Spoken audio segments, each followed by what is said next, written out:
Did you ever regret talking to a therapist/psychiatrist? Why, yes, very much so.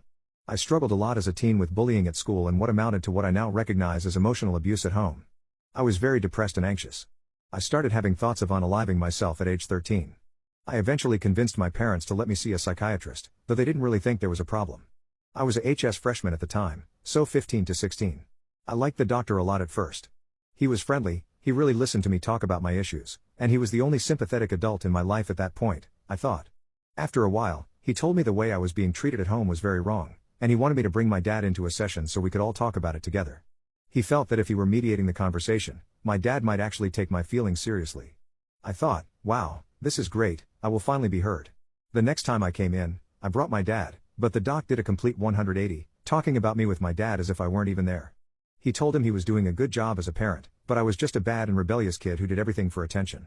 The best thing to do, he said, was ignore my attention-seeking behaviors and not validate them in any way. He said he didn't believe I was really depressed at all and was faking to get substances. A friend had died in a car accident just a few days before, so I was already in an emotionally vulnerable place. Whenever I tried to speak, they'd just talk over me, like I was just something, not a person with feelings. I started to cry, so the doctor pointed at me and said, pretty triumphantly, "See? She's crying now because she knows I'm right. I can't be right because I'm old, isn't that right, down here for your soul? You can't stand for an adult to be right."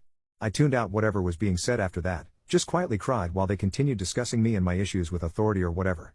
Home life worsened after that because now there was even less of a chance for me to ever be listened to or taken seriously. I self-medicated with substances and alcohol. It was many years before I felt comfortable seeking help again.